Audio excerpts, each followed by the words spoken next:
dos bolas de billar llegan, se acercan y de repente chocan. Y entonces al ir chocando se deforman parcialmente y la energía que tenían originalmente de tipo cinético se empieza a transformar en una energía potencial acumulada por la deformación entre las dos pelotas, ¿no? Y esta compresión entre ellos produce una presión que las rechaza y entonces se empiezan a recuperar poco a poco la energía cinética que tienen, pero ahora en dirección contraria, ¿no? El punto importante en el caso de las bolas de billar es que la energía inicial y final no tiene por qué ser igual. Puede que se parezcan mucho, pero no tiene por qué ser igual. Y entonces me van a decir ustedes, bueno, pero ¿dónde se fue la energía después de este choque? Claro, pues sí, efectivamente la energía no desaparece. Este choque dio lugar a una excitación de las moléculas y partículas que componen las dos bolas de billar, pasándolos a sus estados excitados, y como consecuencia del choque, efectivamente, después tienen ustedes dos pelotas que ya se están rechazando la una a la otra, o se separan, pero ya no se mueven con la misma velocidad relativa que antes. La diferencia de energías entre lo que había al principio y al final, ahora aparece como un cierto calentamiento producido por el choque entre las dos partículas, ¿no? Y entonces, bueno, ustedes, para que el choque no sea elástico, los sistemas deben tener una posibilidad de guardar parte de la energía mecánica en otra forma que no sea de movimiento. El caso es que cuando ustedes toman las partículas de un gas y chocan, entonces efectivamente a la hora de chocar las partículas entre sí, podrían excitar sus estados internos. Digo, las partículas, por ejemplo, si son átomos, por ejemplo, piensen en dos átomos de hidrógeno, llegan dos átomos de hidrógeno rápidamente uno contra el otro, y como consecuencia del choque, los electrones de los dos átomos podrían excitarse y pasar de su estado fundamental a un estado excitado. No tienen por qué excitarse igual los dos electrones, ¿verdad? El electrón de cada uno de los átomos. El hecho es que después de esta colisión, entonces efectivamente tendríamos dos átomos de hidrógeno, nada más que uno muy excitado, otro poco excitado, y entonces efectivamente no estamos recuperando toda la energía cinética que teníamos al principio, ¿no? Sin embargo, aquí hay una cosa muy importante.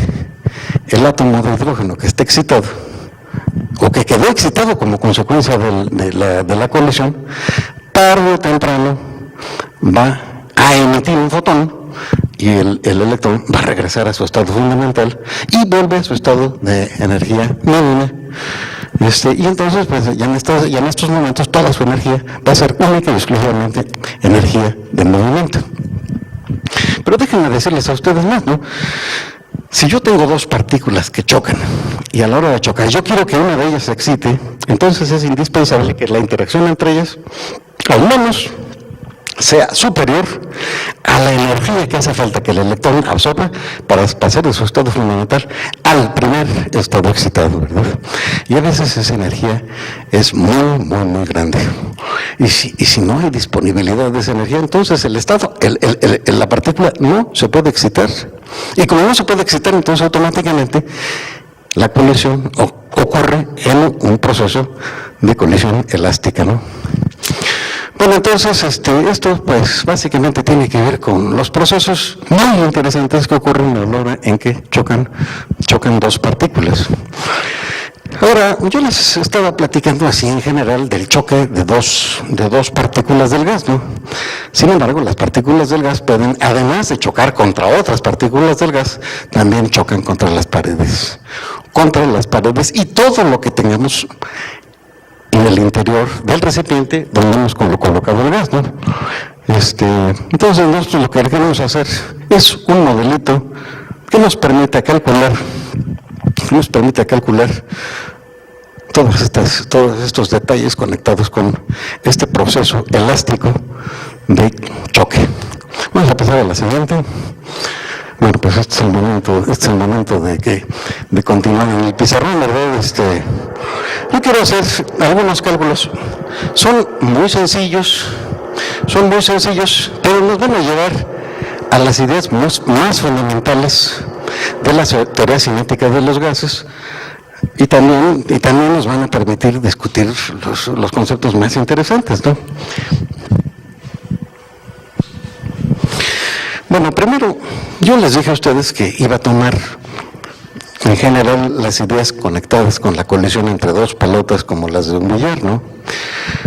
Con la salvedad de que aquí siempre son elásticos los choques, ¿no? Y entonces me gustaría imaginar, en esta raya vertical que yo acabo de trazar, me gustaría imaginar que se trata de una de las paredes del recipiente. Como ustedes verán, como nada más es una raya, en realidad yo estoy pensando que todo esto es una cierta superficie. Y entonces el gas lo tengo de este lado, ¿verdad? Yo no puedo representar cosas de 3 dimensiones en el pizarrón, que nada más tiene 2. Aunque si tuviera yo un poquito más de talento de dibujante, pues sí, podría hacer mejores dibujos, ¿no? Déjenme ustedes, por favor, hacer estos dibujos en solo 2 dimensiones. Y entonces, déjenme pintarles a ustedes aquí una partícula de estas que piensan chocar contra la pared.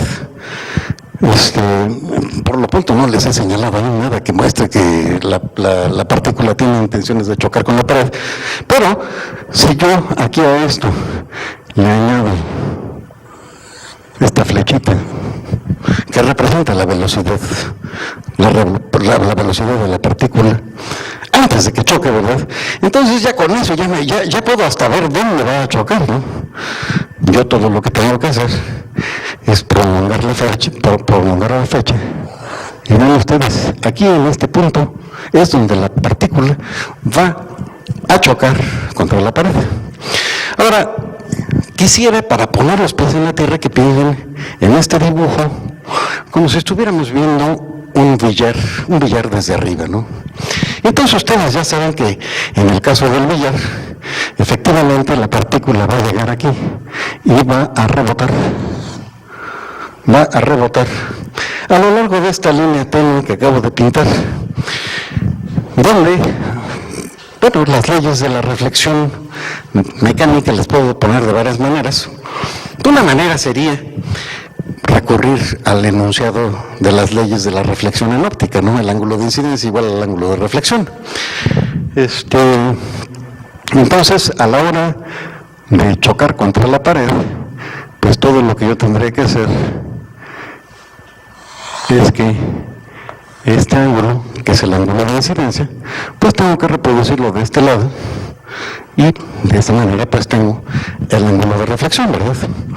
Déjenme hacer un poquito más de detalle. La velocidad de esta partícula la puedo descomponer a lo largo de los ejes.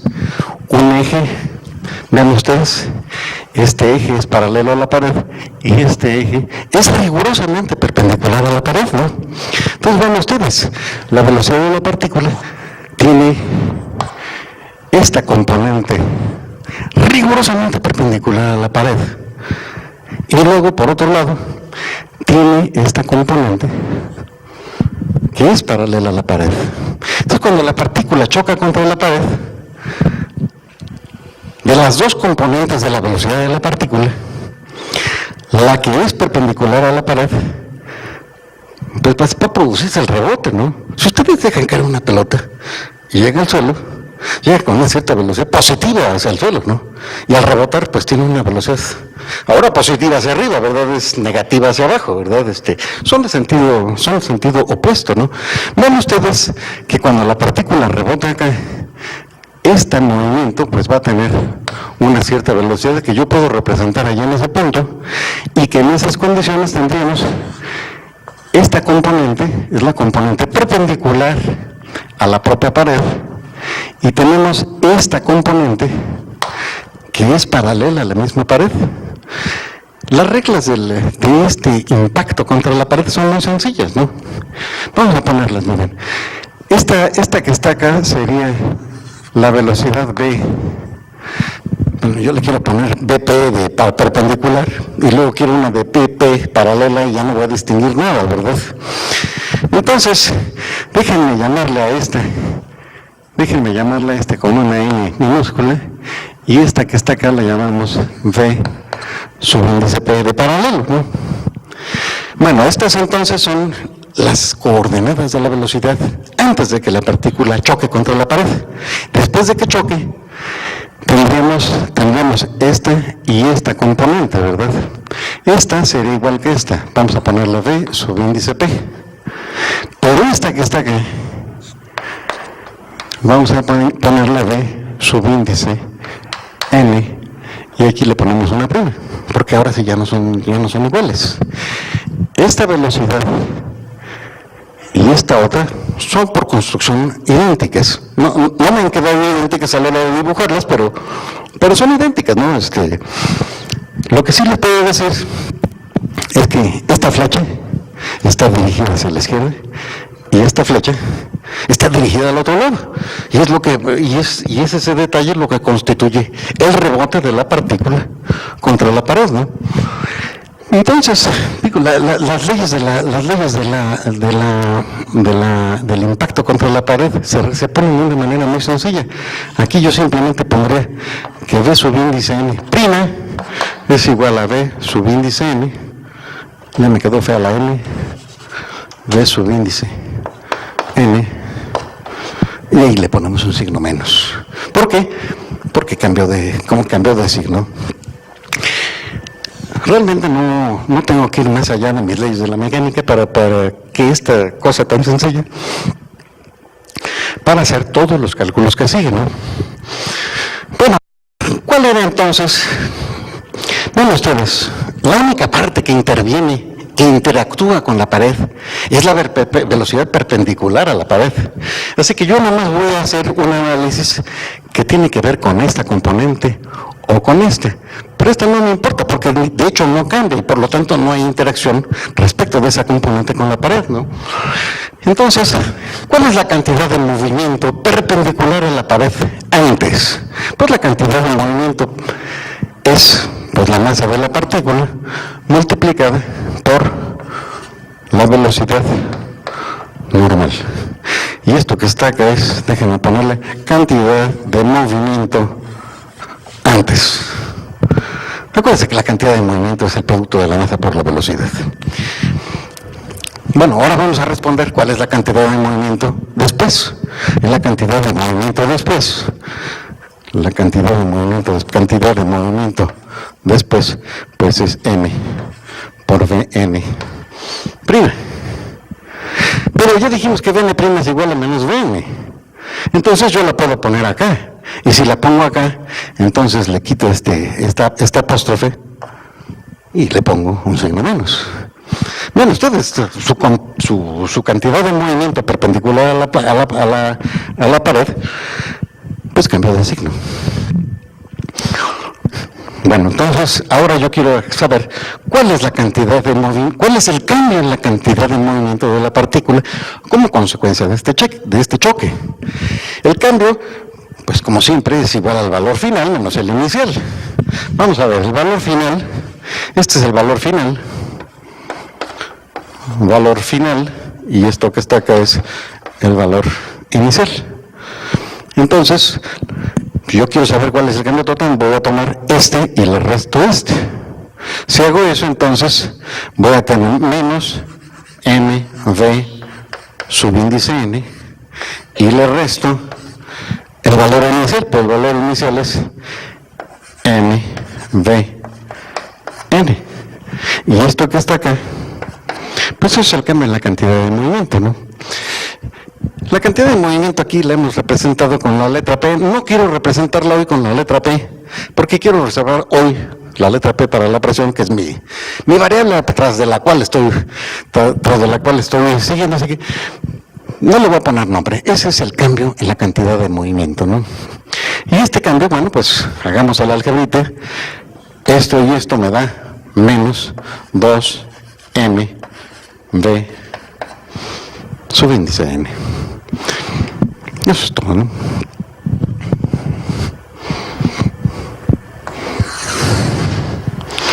Espérame. Es que aquí conviene racionalizar el uso del pizarrón, porque como es muy pequeñito,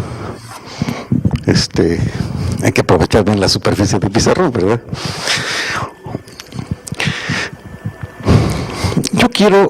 yo estoy interesado no en toda la pared, sino en un pedacito de pared. ¿Verdad? Me gustaría nada más analizar pared que va desde aquí hasta acá, ¿no? El resto de la pared no me interesa. Acuérdense ustedes que esto es la pared, ¿no? Y yo me intereso en una superficie en esa pared. Por ejemplo, supónganse que esta superficie la pusiera yo aquí y la dibujara acá, ¿no? Si yo la dibujara acá, entonces, pues sería un plano, ¿verdad? Pero de ese plano yo quiero un elemento de superficie que por alguna razón a mí me interese. Déjenme dibujarles el elemento de superficie que me interesa. ¿Qué les parece una cosa de este estilo? No, más esa parte me interesa. Déjenme ponerle aquí Yo estoy interesado en aquellas partículas que chocan en ese pedazo. No me interesan las otras. Quiero las que caigan en ese pedazo. Y la característica fundamental de este pedazo es la medida de superficie. La medida de su superficie la podría calcular, por ejemplo, agarrando uno de estos papeles milimétricos transparentes, lo pongo encima y me pongo a contar cuadritos. Y eso es la superficie de ese elemento, ¿no? El caso es que después de hacer esa medida me encuentro que este elemento de superficie pues tiene un valor que voy a representar mediante delta subíndice S, donde S pues es una palabra ligada con superficie y la delta pues es una idea tomada del cálculo que me permite decir que tengo una cierta cantidad asociada con ese concepto, ¿no? Y entonces le repito yo a ustedes, estoy interesado en calcular todos los choques que ocurran contra este elemento, ¿no? Como el pizarrón es muy pequeño, tengo que borrarlo para aprovechar concienzudamente cada centímetro cuadrado del pizarrón. Y entonces voy a hacer junto a este dibujito, quiero hacer otro dibujito, ¿no? En este dibujito lo he llenado ya de flechas y otras cosas, y yo quiero señalarles otros detalles que ya no son transparentes. Así que voy a repetir el dibujo, las mismas ideas, eso mismo, pero visto desde otro punto de vista, ¿no? Entonces, tengo aquí está el elemento de superficie que a mí me interesa, y entonces yo deseo considerar todas las partículas que van a chocar en esta parte y que provienen que están en este tubo. Todas las partículas que estén en ese tubo y que estén dirigidas, que estén orientadas a chocar contra ese elemento de superficie que yo he seleccionado. Y entonces, bueno, pues yo lo que haría es lo siguiente, ¿no? Tampoco me interesan las partículas que chocan mañana o dentro de un año. Quiero considerar una unidad de tiempo. Es decir, por ejemplo, quiero considerar los choques que van a suceder entre el mediodía y el mediodía más un segundo. Exactamente, entre el mediodía y mediodía más un segundo, nada más. Hay un solo segundo de tiempo para considerar esto, ¿no? Si yo pongo aquí un segundo, me voy a ver obligado a considerar una cavidad muy grande, ¿no? Pero las ideas no cambian si en lugar de poner un segundo pongo una millonésima de segundo, ¿verdad? El caso es que, entonces, supónganse ustedes que a la velocidad de esta partícula que está acá, esta flecha, al tamaño de esta flecha, yo lo llamo simplemente C minúscula. C minúscula es el tamaño de la velocidad de esta partícula, ¿no? Y entonces, pues a mí me hace falta considerar partículas que puedan chocar, es decir, que estén a una distancia menor que C, que multiplica al tiempo, ¿no? Si el tiempo va a ser un segundo, entonces tiene que estar a menos de una distancia de C por 1, es decir, C, ¿no? Entonces, automáticamente yo podría centrar mi atención en un hemisferio cuyo radio fuera exactamente igual a la velocidad de las partículas que estoy considerando, ¿no? Pero bueno, déjenme quitar esta parte que me resulta por lo pronto superflua. Y entonces, déjenme esta distancia que está acá. Pues básicamente es la altura del cilindro que estoy imaginándome, ¿no? Es un cilindro raro, ¿no? Es un cilindro raro porque acuérdense ustedes que la base del cilindro está toda fea, ¿no? Yo les pinté una cosa ahí. Bien, podrían haber puesto un cuadrito o poner un círculo, ¿no? Pero lo que importa es que es un prisma oblicuo. Y yo estoy interesado en calcular el volumen de ese cilindro, ¿no? El volumen de ese cilindro pues es el área de la base por la altura. Y la altura es muy sencilla porque es igual simplemente a la velocidad de las moléculas que estamos considerando, es decir, es igual a C. Nada más que, acuérdense ustedes, C es la distancia medida en esta dirección y yo lo que necesito es la altura, no la longitud del cilindro, ¿no? La fórmula para el volumen de un cilindro chueco como este, imagínense, es un cilindro como, más o menos viene siendo como la torre inclinada de Pisa. Nada más que la torre inclinada de Pisa no tiene su techo horizontal, sino al inclinarse la torre, pues también se le inclinó el techo, ¿no? Y yo, vean ustedes, este lado es rigurosamente paralelo a este otro, ¿no? Entonces yo, la fórmula que voy a utilizar para calcular el volumen, pues es esa que dice área de la base por la altura. No por la longitud del cilindro, sino por la altura. Entonces, el volumen, pues va a ser igual a delta S, que multiplica la altura, pero la altura, bueno, pues viene siendo la proyección de esta velocidad en esta dirección, es decir, lo que nosotros hemos llamado V subíndice M. Eso hay que multiplicarlo por 1, porque dijimos que íbamos a considerar un tiempo de un segundo, ¿verdad? Pero todo un número multiplicado por 1 da lo mismo. Entonces, eso que está ahí ya es el volumen. Y ahora yo afirmo que todas las partículas que están aquí, no todas, exactamente la mitad.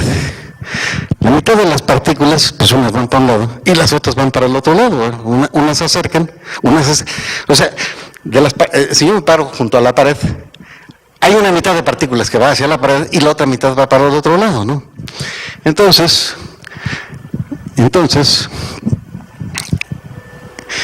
yo lo que quiero calcular ahora es cuántas partículas van a chocar contra el elemento de superficie. Y para eso me hace falta introducir un cierto número n. Esta n minúscula representa el número total de partículas en el gas. Digo, puede ser el número de moléculas, puede ser el número de átomos. Pero bueno, yo voy a seguir hablando de partículas. N es el número total de partículas. Ahora, si este número n lo divido entre el volumen total de toda la cavidad, entonces obtengo una cantidad bien interesante. Es el número de partículas por unidad de volumen. Y ya que tengo este número, ven ustedes la propiedad interesante, ¿no? Este número multiplicado por este otro volumen, es decir, por delta S, por V subíndice N, me da el número de partículas que está contenido en este cilindro más o menos chueco. Y de ese número de partículas, pues hay unos que van hacia la pared y otros que se alejan, ¿no? Entonces, este número que está acá, dividido entre 2, pues da el número de partículas que van a ir a chocar exactamente al lugar que yo quiero que vayan a chocar. Este número es bien importante. Este número, déjenme encerrarlo en un cuadrito. Este número es bien importante. ¿Por qué? ¿Sí? Perdón, pero no cambia la velocidad de los átomos de gas al chocar. Bueno, mire, efectivamente, eso lo dijimos un poco antes de que usted llegara, ¿no? Efectivamente, eso sí lo dijimos antes de que usted llegara. Yo estoy calculando el número de partículas que hay dentro del cilindro, ¿sí? Y ahora, de esos que están dentro del cilindro, hay unos que van hacia la pared y otros que van en el sentido, y exactamente es la mitad para un lado y la mitad para el otro. estamos tomando, vamos a decir, la familia de todas las partículas que mueven exactamente con la velocidad c. Después vamos a tomar en cuenta otras velocidades, ¿sí? Bueno, entonces, este número que yo les he colocado en el recuadro, ¿verdad? Porque este cociente es el número de partículas por unidad de volumen, y multiplicado por el volumen, me da el número total de partículas contenidos en el cilindro, y con el 2 me dice, pues cuáles van efectivamente a chocar contra la pared, ¿no?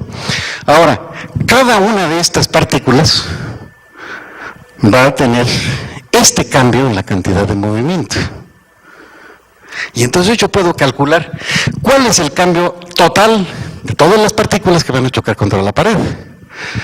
Porque cada una de ellas contribuye con esta cantidad, pero tengo esta totalidad de partículas que realizan ese choque, ¿no? Entonces, el cambio en la cantidad de movimiento de todas las partículas que chocan contra la pared en ese intervalo que hemos puesto de manera arbitraria igual a un segundo, pues no es otra cosa que el producto de este número y este otro. Déjenme ponerlo aquí, ¿no? Es n entre v, multiplicado por delta s por v subíndice n entre 2, y tengo que multiplicarlo por aquí un menos, y luego por un 2, y luego por la masa, y finalmente por v subíndice n. Este es el cambio en la cantidad de movimiento de todas las partículas que chocan contra la pared. Es el cambio en las partículas. Bueno, es el cambio por unidad de tiempo. Y ese cambio por unidad de tiempo en la cantidad de movimiento, pues no es otra que la fuerza, ¿no? Esto que está acá, es igual a la fuerza. Nada más que sigamos siendo cuidadosos. Esta es la fuerza que ejerce el pedacito de superficie que nosotros hemos distinguido sobre las partículas de gas que han chocado contra él. Entonces, yo debería ponerle aquí un subíndice que dijera fuerza ejercida por el pedacito, sobre todo es demasiado rollo poner allí, ¿no? Mejor vamos a acordarnos que esa fuerza es relativa precisamente a la fuerza que ejerce ese pedacito de la superficie del recipiente sobre las partículas del gas que han chocado contra ese elemento de superficie, ¿no? ¿Y esto para qué? Pues vean ustedes, a mí lo que me interesaba era la fuerza que ejerce el gas contra la pared, ¿no? Y aquí viene en mi auxilio la tercera ley de Newton. ¿Qué dice la tercera ley de Newton? Que la fuerza que ejerce la pared sobre las partículas es igual a la de las partículas sobre la pared, pero de sentido contrario, ¿no? Entonces, la fuerza que ejerce el gas, ahora el gas sobre las paredes, es igual a este mismo número, pero con signo contrario. Nada más que antes de que yo la escriba, permítanme ustedes hacer simplificaciones algebraicas. Por ejemplo, vean ustedes que tengo aquí multiplicar por 2 y aquí tengo dividir por 2, ¿no? Así que estas dos operaciones realmente se cancelan entre sí, ¿no? Y entonces, déjenme poner ahora P, la presión, es la fuerza que ejerce el gas sobre la pared en la unidad de superficie de pared, ¿no? Bueno, pues esa fuerza, ya quedamos que era pero con signo contrario, entonces tengo N entre V, que multiplica a delta S por V subíndice N, por la masa, por V subíndice N, pues aquí mejor le ponemos un cuadrado, ¿verdad? Y luego todo este número, porque la presión es la fuerza por unidad de área, Y aquí ven ustedes, qué maravilla, ¿no? El elemento de superficie en el numerador y el elemento de superficie en el denominador se cancelan mutuamente y nos encontramos con un resultado que realmente es muy sencillo. Vamos a organizar el resultado de tal manera que podamos interpretarlo y que no simplemente sean numeritos o fórmula matemática, ¿no? N entre B el número total de partículas dividido entre el volumen, pues es la concentración, es el número de partículas que hay en la unidad de volumen, ¿no? Y luego tengo la masa por V subíndice n al cuadrado. Masa por V subíndice n al cuadrado. Ya se terminó, la fórmula ya terminó. Ahora, a mí me gustaría, para simplificar y entender esto, multiplicar y dividir la fórmula por 2. ¿Por qué? Miren ustedes que si yo divido esta por 2, pero la multiplico por 2. Si la divido por 2, entonces esto que está acá es un concepto viejo que ya todos entendemos y que es el de energía cinética, ¿no? Entonces, vean ustedes que la formulita nos estaría diciendo que la presión no es otra cosa que la concentración, el número de partículas por unidad de volumen, multiplicada por el doble de la energía cinética, en cierta forma promedio para todo el gas, ¿no? Aquí, como ustedes verán, estoy haciendo milagros para que me alcance el pizarrón. Ahora necesito hacer un análisis que tiene que ver con la simetría, ¿no? Yo hice el análisis en esta pared, pero pude haber hecho una pared en este otro sentido o una pared en este otro sentido. Hay tres tipos realmente las paredes me pueden definir hasta el sistema de coordenadas más adecuado para hacer el análisis del problema, ¿no? El caso es que si esta fuera la dirección del eje X, entonces esto que acabo yo de obtener sería una presión ligada con una fuerza aplicada sobre una pared que tiene una perpendicular en la dirección del eje X. Pero entonces yo podría decir que la presión que yo he calculado, en este caso la llamaría X, pues sería exactamente lo mismo que si yo calculara la presión a lo largo del eje Y, y sería igual a lo que podríamos llamar la presión a lo largo del eje Z, porque yo estaré repitiendo exactamente los mismos cálculos, ¿no? Entonces, déjenme repetir este numerito, déjenme ponerlo de esta manera: n subíndice b n entre b, que multiplica a m v subíndice n cuadrada entre 2. Y déjenme añadirle aquí una X, porque estas son velocidades perpendiculares al eje X, ¿no? Déjenme sumar este número con otro muy parecido. N entre b, nada más que ahora por m, v subíndice n y, entre 2, también al cuadrado. Y uno más, ¿no? N entre b por m, v subíndice n, z al cuadrado sobre 2. Estos tres números son idénticos, ¿no? Nada más que el primero está ligado con la dirección X, la otra con la dirección Y y la otra con la dirección Z. ¿Para qué les estoy repitiendo a ustedes 3 veces el mismo concepto? Tiene una propiedad interesante, ven ustedes, miren. Esta algebraica, pues esto lo puedo factorizar en entre b, que multiplica a este más este más este. Pero la m también es común, ¿verdad? Pero también factorizo m medios,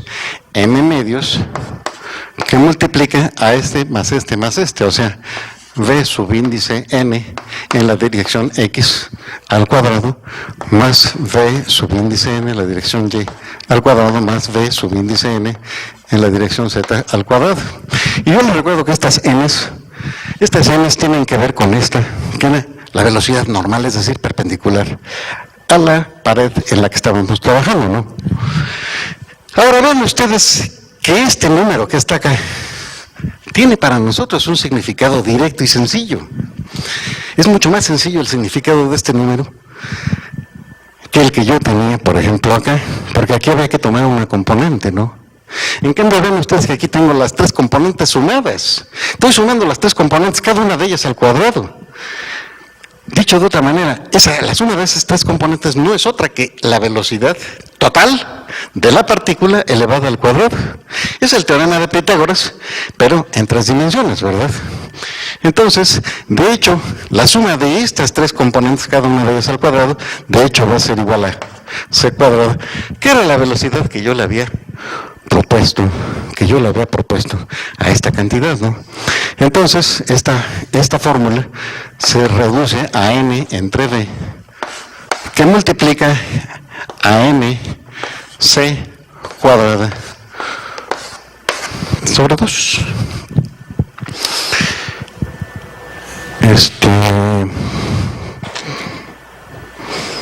Bueno, hasta aquí hemos hecho un cálculo que se fundamenta en suponer que todas las partículas tienen exactamente la misma velocidad. Vamos a quitarnos esa espina, ¿no? De hecho, hay partículas que van muy rápido y otras que van despacito. Entonces lo que tenemos que hacer es dividir en capas el gas y poner las que van despacito aquí, juntar, ver cuántas hay, sumarlas.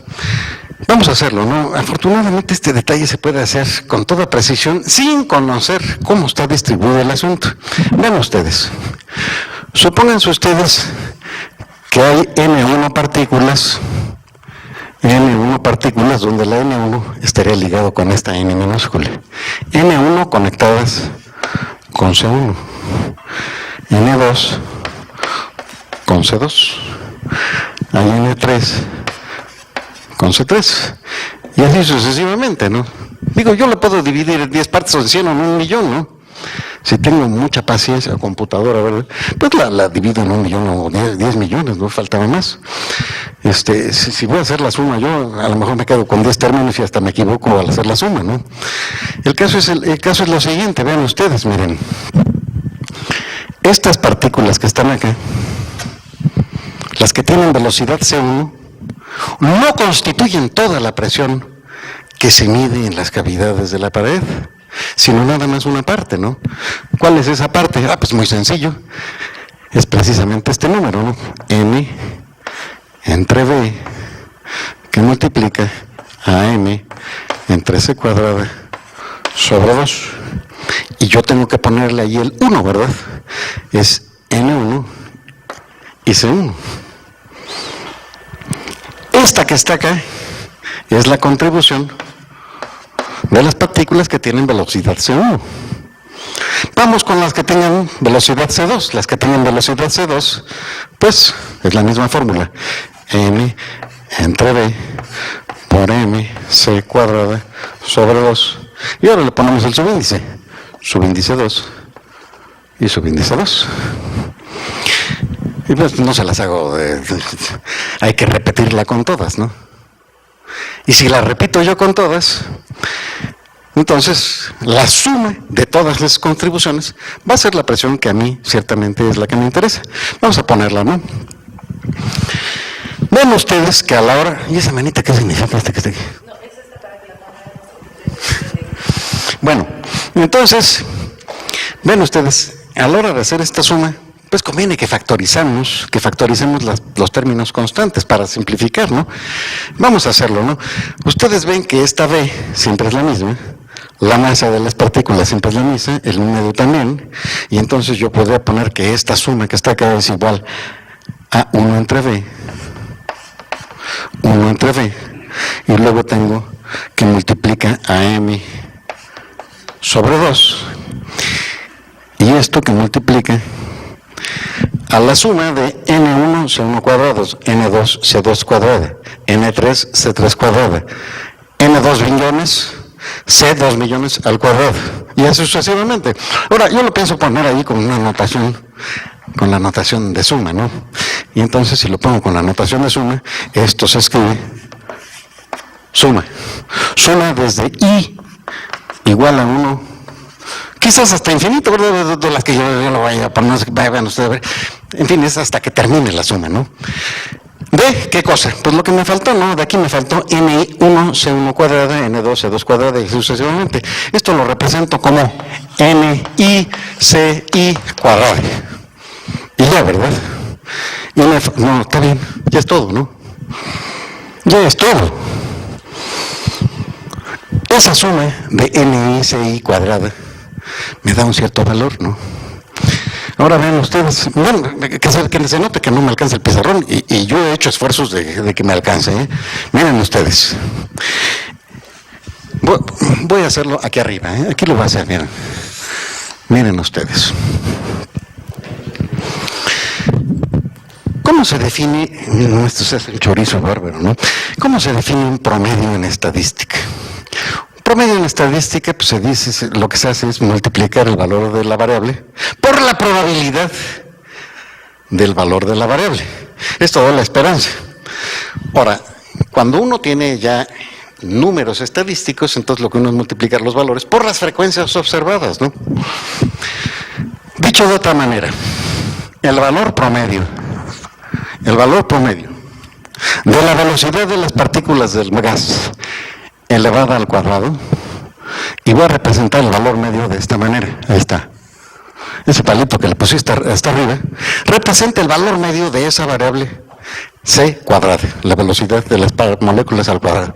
Esta es igual a la suma de la probabilidad ni entre n por el valor de la variable y suma desde igual a 1 hasta infinito.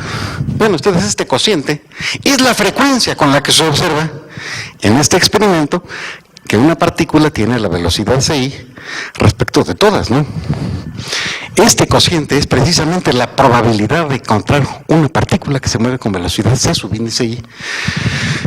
Esto se puede escribir como 1 entre n, suma de ni ci cuadrada, suma sobre i. He factorizado el 1 entre n.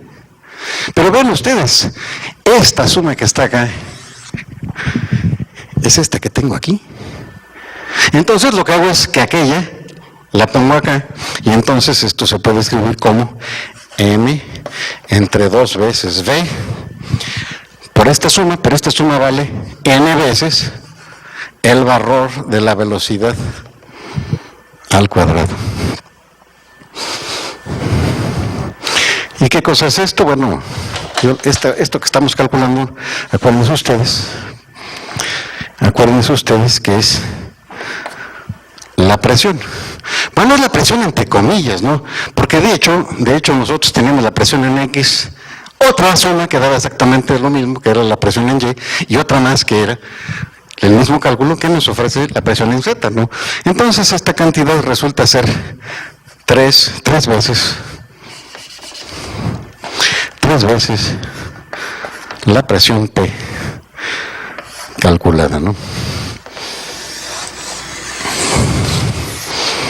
Bueno, pues esa es la expresión para la presión, ¿no? Déjenme, se las voy a poner en un cuadrito para que no se vea ahí tan fea como allí se ve.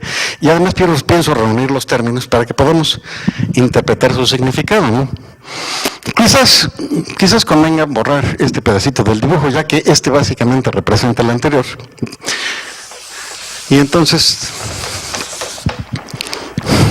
la presión es igual, y este 3 que está acá, pues lo estoy pasando del otro lado, dividiendo, y entonces obtengo lo siguiente, ¿no? Miren ustedes, yo pienso reunir las cosas de esta manera. Vean ustedes, estoy juntando la masa por la velocidad cuadrática media dividida entre 2. ¿Por qué las junto? Bueno, porque resulta que esa mezcla de numeritos representa la energía cinética, ¿no?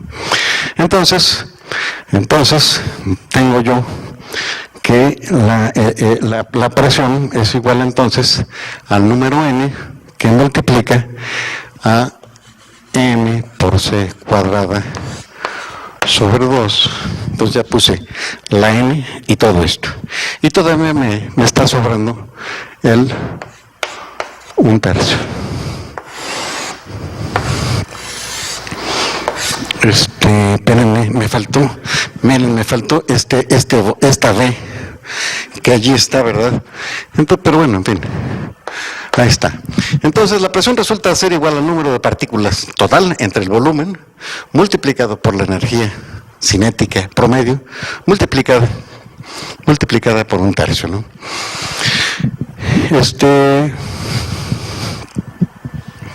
Yo quisiera decirles a ustedes que ya empieza uno a descubrir en esta formulita, pues un poquito del espíritu de las leyes de los gases que conocemos desde la secundaria, ¿no? Por ejemplo, en la secundaria veíamos que si la temperatura de un gas se mantenía constante, entonces el producto de la presión por volumen, pues era constante, ¿no?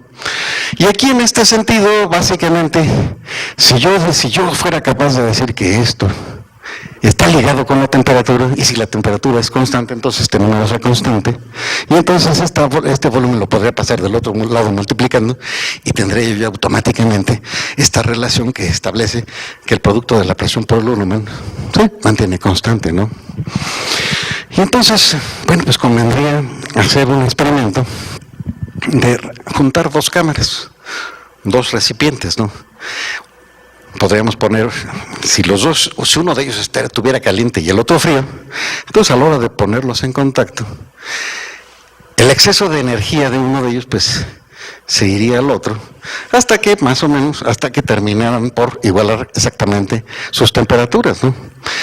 Y entonces nosotros empezaríamos a identificar esta especie de energía cinética promedio con la temperatura absoluta. Ahora, hay un detalle interesante, ¿no? Yo a ustedes les decía que no es mi intención hacer un acercamiento termodinámico a las variables conectadas con este estudio, sino más bien hacer un estudio estadístico. Y entonces, en esas condiciones, esta energía cinética, C cuadrada promedio sobre 2, se considere que es una variable proporcional a la temperatura. Entonces eso luego lo escribe uno de esta forma. Pone uno ese bicho que parece una especie de una alfa griega, y le pone uno aquí la temperatura. Y por un cierto capricho de la naturaleza, en lugar de poner aquí una constante directamente, se pone 3 medios de una constante y le ponemos aquí un signo de igual, ¿no? Esta ecuación, entre otras, define la constante de Boltzmann, ¿no? La temperatura absoluta, entonces queda automáticamente conectada con la energía cinética promedio de estas partículas. Y una temperatura absoluta igual a 0, pues estaría ligada con una energía cinética, la mínima posible en estas condiciones, pues es un 0, ¿no? Bueno, estas son las ideas conectadas con, por un lado, establecer una idea, una estimación de la presión producida por los choques de las partículas contra las paredes de gas, por un lado. Les estoy proponiéndoles a ustedes una conexión entre la energía cinética promedio y la temperatura absoluta. Esto es bien importante. Desde luego es indispensable hacer otros experimentos y ver que también se compara con esos otros experimentos. Lo que sí les puedo yo decir es que si yo sustituyo este número acá, entonces obtengo la ley de los gases ideales.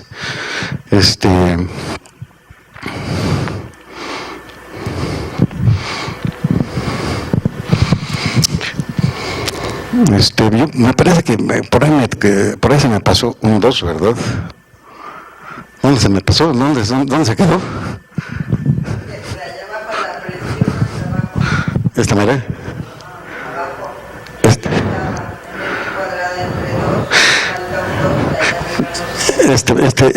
Se lo puse y ya no lo puse arriba. ¿Dónde allá arriba?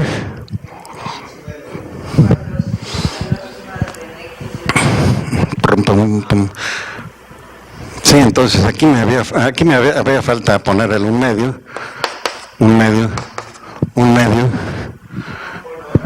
Sí, perdón, sí, por 2, efectivamente. 2. 2 y 2. Bueno, entonces, en esta última tendría yo tendría un 2 adicional, ¿no? Y entonces aquí tendría ya otro 2. Bueno, pues muchas gracias, porque ahora sí ya queda el cohete completo, ¿no? Miren, déjenme sustituir esta expresión acá. Y entonces, al sustituirlo obtengo la presión es igual a N entre B, que multiplica 2/3, y luego viene la energía cinética, que es 3/2 de K por T. Ahora este 2 con este 2, este 3 con este 3. Y vean ustedes la ley de los gases ideales, ¿no? Si la cantidad de gas que hubiéramos metido en la cavidad fuera una mol, exactamente una mol, entonces este número que está acá, la N, sería el número de Avogadro. Y si este fuera el número de Avogadro por la constante de Boltzmann, nos da la constante universal de los gases. Entonces esta misma se podría escribir como P es igual, N por K es R T entre D. Presión por volumen es igual a RT. Es la ecuación de los gases ideales, ¿no? Bueno, antes de que regresemos a las diapositivas, yo les quiero señalar este detalle, ¿no? La presión la estoy conectando aquí con la energía cinética promedio, y la energía cinética promedio en última instancia está conectada con la velocidad cuadrática promedio, ¿no? De hecho, aquí hay una conexión entre la velocidad cuadrática promedio por un lado y la temperatura absoluta por otro. Quiero proponerles a ustedes un experimento que realizó Stern. Vamos a pasar a la siguiente diapositiva. Y creo que hay que bajar el... Vamos, antes de que la pase, no, sí hay que terminar de bajarla, ¿no? Aquí viene un detalle bien interesante, que son las unidades, ¿no? Las unidades de presión. Esto es información, pues, práctica, ¿no? En el sistema de unidades NKSA se utiliza la unidad llamada Pascal. La fuerza, pues la presión es fuerza por unidad de volumen. La unidad de fuerza es el pascal, la unidad de superficie es un metro cuadrado, ¿no? Y esto hace que la unidad en el sistema NKSA sea un pascal. Un pascal es un newton por metro cuadrado. A menudo se toma como unidad la que corresponde a la presión atmosférica. Mucha gente habla de presiones evaluadas en atmósferas, ¿no? Así que conviene ver cuánto vale una atmósfera, ¿no? Dado que la presión atmosférica es capaz de levantar una columna de mercurio, aquí hay un error, aquí debería decir mercurio, en 76 centímetros, entonces la presión atmosférica vale, pues los 76 centímetros multiplicada por la aceleración de la gravedad, así que lo de la aceleración de la gravedad multiplicada por la densidad, me dan entonces 1.013 por 10 a las 5 pascales. Una atmósfera es 10 a las 5, es el 10% de 1.000.000 de pascales. Vamos a pasar a la siguiente. Quizás otro detalle interesante, la energía de las partículas ligada con los movimientos caóticos es muy baja. Para las temperaturas de 1 Kelvin, de 1.000.000º de Kelvin o 100 millones de Kelvin corresponden a energías de 2 por 10 a la menos 23, a la menos 29 o de 2 por 10 a la menos 15 joules respectivamente, ¿no? Estas energías entonces son realmente pequeñitas. La constante de Boltzmann que estábamos mencionando es 1.38 por 10 a la menos 23. Esto está en joules por Kelvin. El número de Avogadro que mencionamos es el número de partículas que hay en una mol. Es igual a 6.023 por 10 a la 23. Y la constante universal de los gases es el producto de estas dos, 8.31 joules por mol. La siguiente. Bueno, este es un experimento, esta es la descripción del experimento de Stern. En el experimento de Stern, el punto central es este que está acá, este puntito. Realmente representa un alambre, es un alambre de platino. Y a este alambre de platino, Stern le hizo pasar una corriente eléctrica. Pero antes de pasarle la corriente eléctrica a este alambre de platino, lo pintó de plata. O sea, le hizo un depósito al vacío de plata sobre la superficie de este alambre, ¿no? Entonces, la idea es la siguiente, ¿no? Él lo que va a hacer es pasar corriente por este alambre. La corriente va a calentar el alambre va a calentarse, calienta la plata, y cuando la temperatura del alambre sea la temperatura a la que se evapora la plata, pues la plata se va y se comporta como un gas. El hecho interesante es que él colocó estas dos ranuras para filtrar, para escoger un chisguete delgado de partículas. Y en última instancia, estas partículas van a llegar y se van a depositar en esta pared que se encuentra acá. Ahora, lo interesante del experimento de Stern es que todo este conjunto gira. Ven, esta flechita significa que gira, ¿no? Y entonces, el punto interesante es que las partículas vienen derecho, pero todo esto se baja. Y entonces, en lugar de que las partículas de plata vayan a caer aquí, caen a una cierta distancia del punto A. Desde luego, lo que hace falta es girar el conjunto, ¿verdad? Déjenme mostrarles el experimento de Stern. Vamos a pasar a la siguiente. Este es el montaje de Stern, que es realmente una exquisitez, ¿no? Aquí tenemos un motorcito. Este motorcito lo que hace es girar este eje, y en este eje tengo montado, aquí está el alambrito que les decía yo a ustedes, el alambrito que hay que calentar con la corriente eléctrica y que en última instancia va a evaporar la plata. Y luego aquí están los juegos de las dos rendijas, y aquí en esta última placa es donde se deposita la plata, ¿no? Otros aspectos interesantes de esta es una campana que permite hacer el vacío, y este tubito es por donde se extrae el aire. Es importante extraer el aire, ¿no? Si ustedes dejan el aire dentro de la campana, la plata evaporada por el alambre no llega hasta acá, es bloqueada por el aire. Hace falta hacer un vacío de los que hoy día, bueno, de los que hace 20 años se decía que se hacían con una bomba de difusión, ¿verdad? Bueno, como ustedes pueden ver, entonces, esto lo gira, esta jaula que está acá la gira rápidamente, Stern, y lo que hace es ver cómo se distribuye la plata en esta placa. Podemos regresarnos a la anterior, ¿verdad? Él lo que hace es, una vez que hizo el experimento, retira esta placa y la analiza con un microscopio. ¿Para qué la analiza con un microscopio? Pues lo que hace es ver qué tanta plata se ha depositado en esta dirección, y realmente busca la posición del máximo, y la posición del máximo donde se deposita más plata le da una medición de cuál es la velocidad de los átomos de plata que se evaporan desde este filamento. Vamos a pasar a la siguiente. Otra más.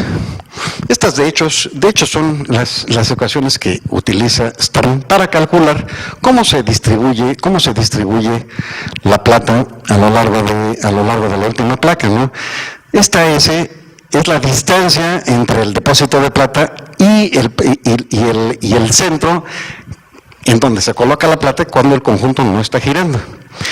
R2 es la distancia desde la rejilla hasta la placa. V es la velocidad con la que está girando a lo largo de una línea recta, es decir, es la velocidad tangencial de aquella placa. Y finalmente C es la velocidad con la que se emiten los átomos de plata evaporados por ese alambre, ¿no? Bueno, ustedes, la velocidad de hecho es 2πr1, es decir, es el perímetro del círculo multiplicado por el número de revoluciones por segundo.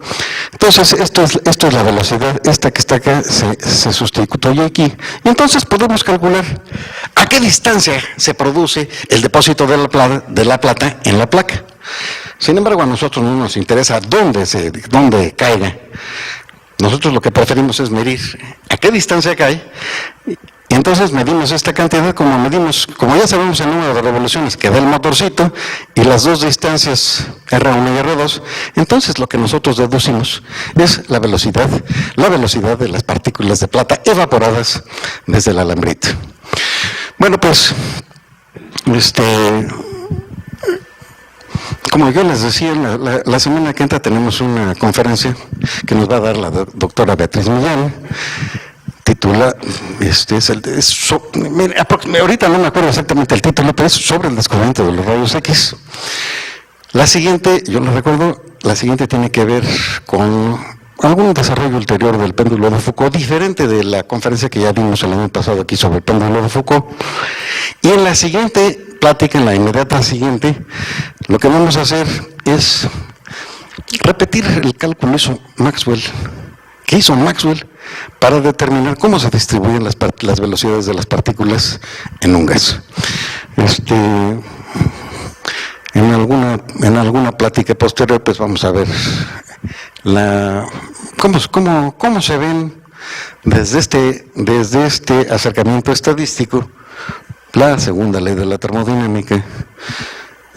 Veremos cómo el factor de Boltzmann pues, nos permite sacar esa información.